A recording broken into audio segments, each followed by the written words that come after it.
आज हम one nation one election यानी एक देश एक चुनाव के विषय के ऊपर जो राष्ट्रव्यापी जन जागृति अभियान चल रहा है, उसी सिलसिले में आज हम यहां गुजरात की धरती पर अहमदाबाद में आए हुए हैं और यहां पर इस विषय पे वन नेशन वन इलेक्शन पर आना एक और अद्भुत और सुखद संयोग उत्पन्न करता है, क्योंकि आधुनिक वन नेशन के आर्किटेक्ट यानी एक देश के आधुनिक स्वरूप के भारत के आर्किटेक्ट सरदार वल्लभ भाई पटेल इसी भूमि के थे और इस वन नेशन को इस अमृत काल में नई ऊंचाइयों तक ले जाने के आर्किटेक्ट यानी उसके शिल्पी हमारे प्रधानमंत्री श्री नरेंद्र मोदी जी भी इसी धरती से हैं।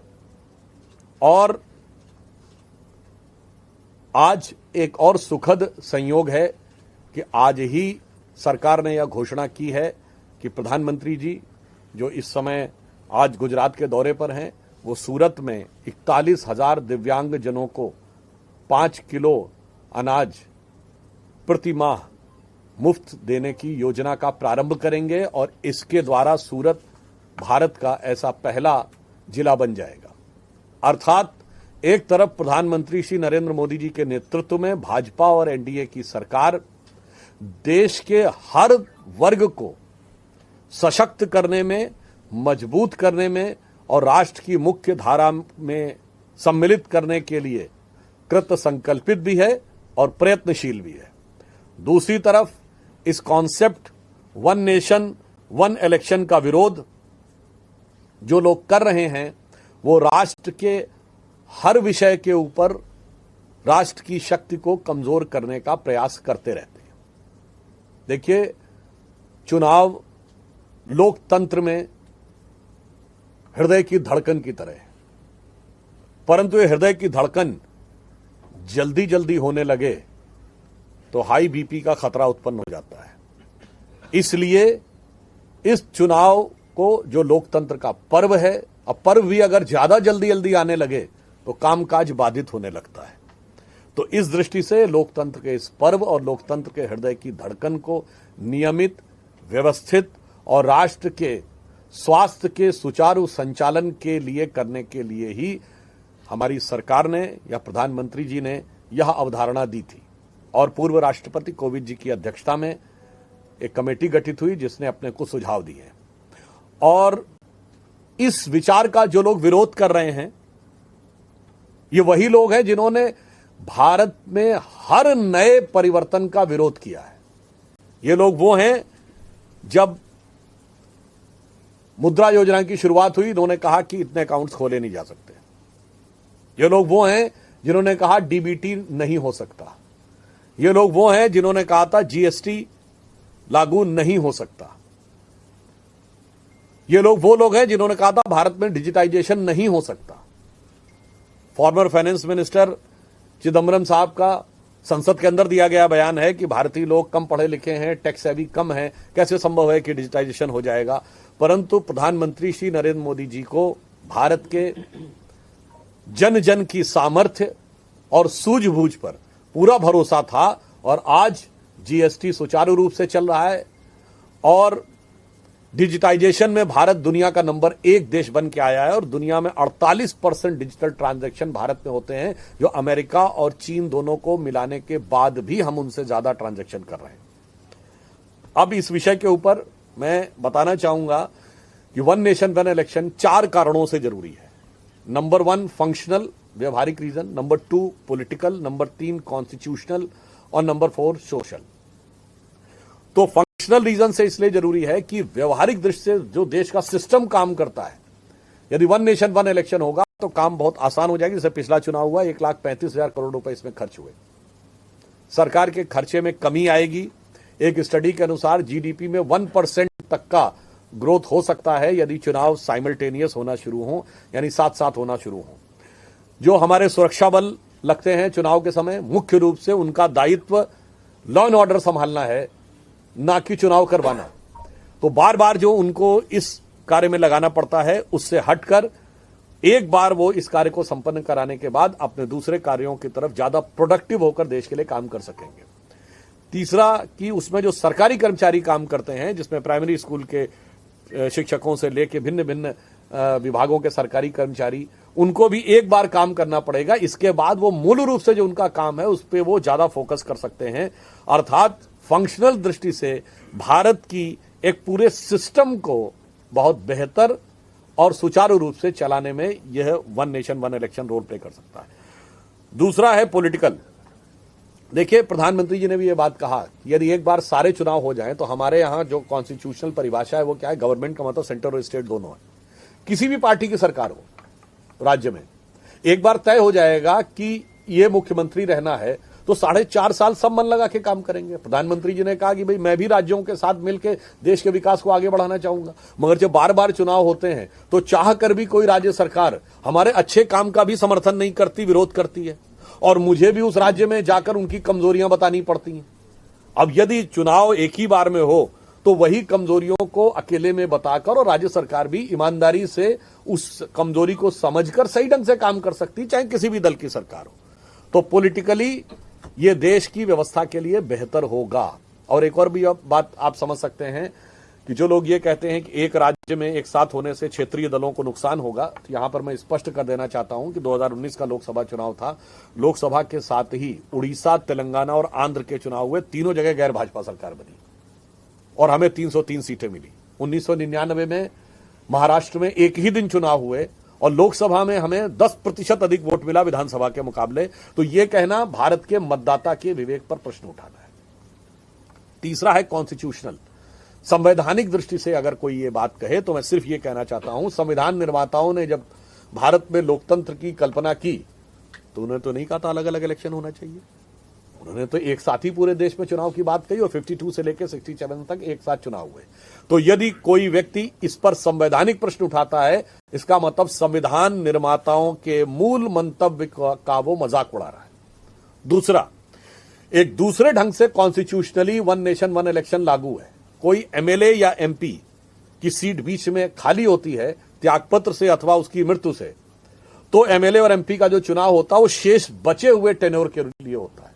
ऐसा नहीं होता वो कहता आज से मेरे 5 साल शुरू हो गए, नहीं, वो बचे हुए कालखंड के लिए होता। मैं स्वयं जब पहली बार राज्यसभा आया तो स्वर्गीय श्री अरुण जेटली जी की मृत्यु से जो सीट खाली हुई उनके देहावसान से, तो मैं बचे हुए टेन्योर के लिए आया था। बहुत सी ऐसी चीजें। इसका अर्थ क्या हो गया कि संवैधानिक दृष्टि से एक डायमेंशन में इस समय भी वह व्यवस्था लागू है।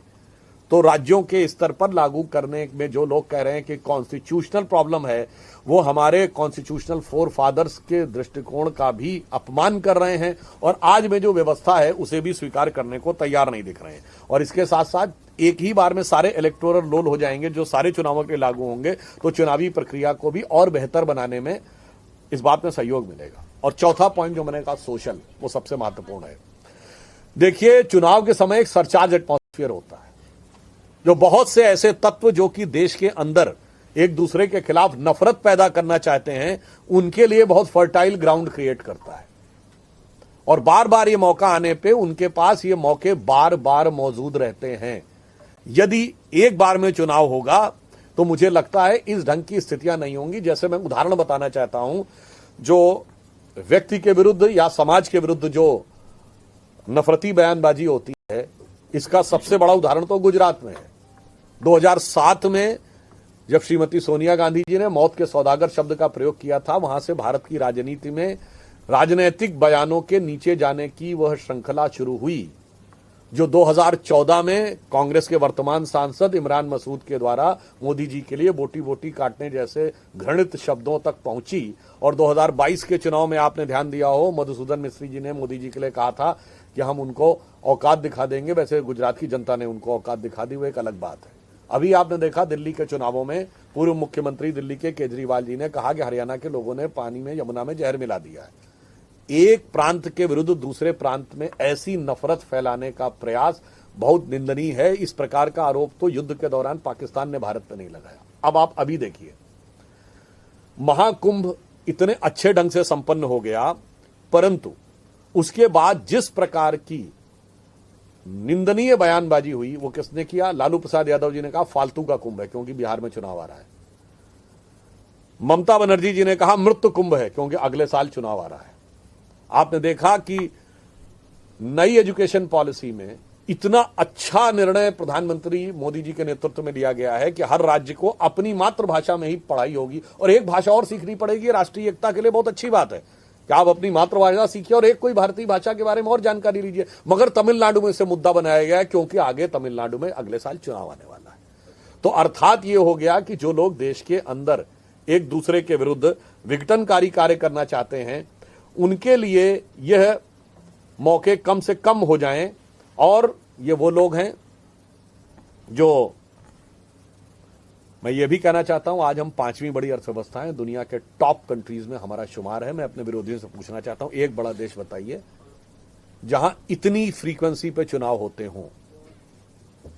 चाहे अमेरिका हो, इंग्लैंड हो, ब्रिटेन हो, जर्मनी हो, चाइना में तो चुनाव होते ही नहीं है, वो एक अलग बात है। मैं एक बात ऑन द लाइटर नोट कहना चाहूंगा। चुनाव हुआ, लोग कहते चुनाव का मौसम है, मगर साहब भारत में तो स्थिति यह है कि मौसम कोई भी बदलता रहे, जाड़ा गर्मी हो या बरसात, चुनाव का मौसम हमेशा साथ। कोई ऐसा मौसम ही नहीं जिसमें किसी न किसी एक बड़े राज्य में चुनाव ना हो रहा हो। तो यह भी देश के अंदर की स्मूथ फंक्शनिंग के लिए समस्या क्रिएट करता है। और अंत में मैं कहना चाहूंगा कि वन इलेक्शन के खिलाफ वही लोग हैं जो वन नेशन के खिलाफ थे। जो लोग ये कहते हैं कि ये देश कभी एक देश था ही नहीं, ये दो देश तो मुगलों ने बनाया, अंग्रेजों ने बनाया, औरंगजेब ने बनाया। जो कहते हैं इस देश में 22 नेशनलिटीज हैं, जो ये कहते हैं कि काफिले बसते गए, हिंदुस्तान बनता गया, वो लोग आज वन इलेक्शन के भी विरुद्ध हैं, क्योंकि ये भारत की एकात्मता के हर प्रतीक के विरुद्ध है। आज इसका विरोध कौन लोग कर रहे हैं? ये वो लोग हैं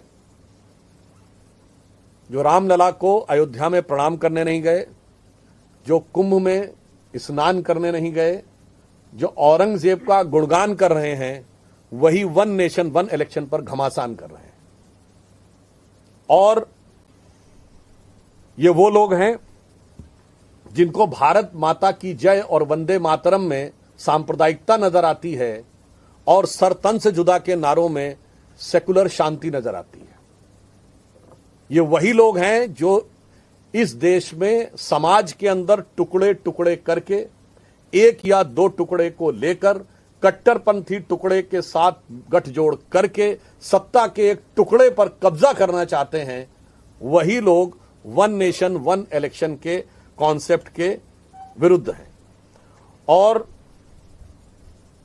प्रधानमंत्री जी ने एक विचार रखा है देश के सामने, और हम यह भी कहना चाहते हैं यह विचार सामूहिक रूप से दलगत भावना से ऊपर उठकर, और मैं उन लोगों से यह भी कहना चाहता हूं कि 1983 में चुनाव आयोग ने यह विचार दिया था कि वन नेशन वन इलेक्शन होना चाहिए। 1989 में राजीव गांधी जी के समय, यानी इंदिरा जी के समय यह विचार दिया गया। 89 में राजीव गांधी के समय लॉ कमीशन की रिपोर्ट आई थी। तो आप उस रिपोर्ट से सहमत हैं या नहीं? तो एक सकारात्मक प्रयास जो प्रधानमंत्री जी के द्वारा हुआ है, इसका विरोध वो लोग कर रहे हैं जो भाषा, प्रांत, जाति, वर्ग के ऊपर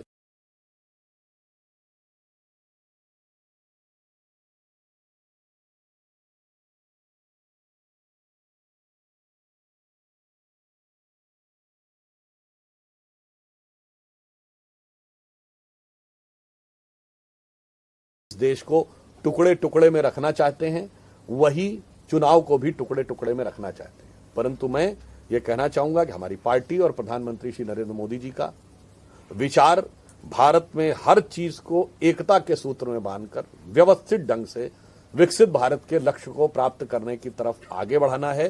तो इस पंक्ति के साथ समाप्त करता हूं कि जाति, प्रांत और वर्ग भेद के भ्रम को दूर भगाता है, सबके मन का भाव एक है, सबकी भारत माता है, अनेकता में ऐक्य मंत्र को जन जन फिर अपनाता है, देखो प्यारा देश हमारा आगे बढ़ता जाता है। धन्यवाद। आज राहुल गांधी प्रवास पे हैं, बैठक कर